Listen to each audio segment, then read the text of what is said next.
I Am Filipino by Carlos P. Romulo. I am Filipino, inheritor of a glorious past, hostage to the uncertain future.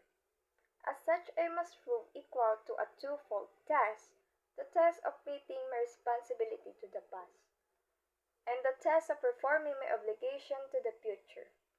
I sprung from a hardy race, child many generations removed of ancient Malayan pioneers. Across the centuries, the memory comes rushing back to me of brown-skinned men putting out to sea in ships that were as frail as their hearts were stout. Over the sea I see them come, borne upon the bellowing wave and the whistling wind, carried upon the mighty swell of hope, hope in the free abundance of new land that was to be their home and their children's forever. This is the land they sought and found, every inch of shore that their eyes first set upon, their every hill and mountain that beckoned to them with a green and purple invitation, every mile of rolling plain that their view encompassed, every river and lake that promised a plentiful living and the fulfillment of commerce is a hallowed spot to me.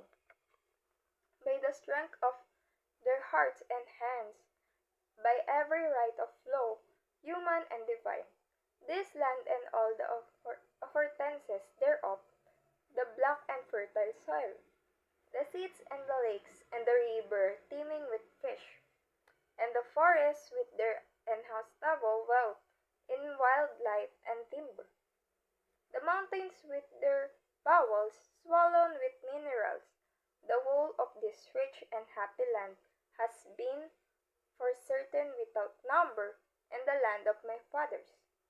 This land I receive in trust for them, and trust will pass it to my children, and so on until the world is no more. I am Filipino. In my soul blood runs the immortal seed of heroes, seed that flowered down and centuries in deeds of the courage and defiance.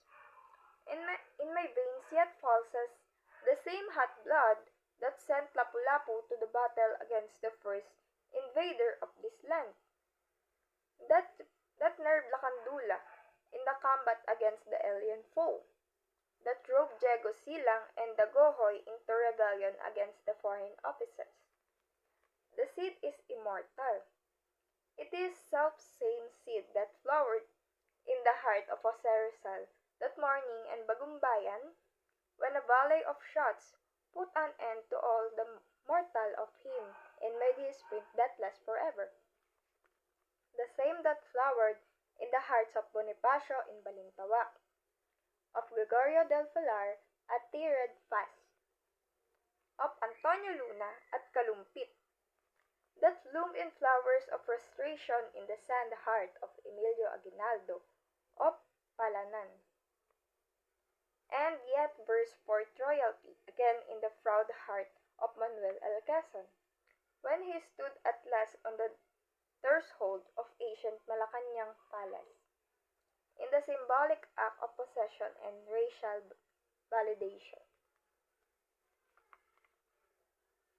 Out of the lush green of these 7,000 isles, out of the heartstrings of 16 million people, all vibrating to one song, I shall weave that mighty fabric of my pledge out of the songs of the farmers at the sunrise when they go to labor in the fields, out of the sweat of the hand-beaten pioneers in Malig and Caronadal, out of the silent endurance of stevedores at the fierce and omnious scrabbling of peasants in Pampanga, out of the first cries of babies newly born and the lullabies that mothers sing, out of the crashing of gears and the wind of sunshines in the factories, out of the crunch of plowshares of turning the earth, out of the limitless patience of teachers in the classrooms, the doctors in the clinics,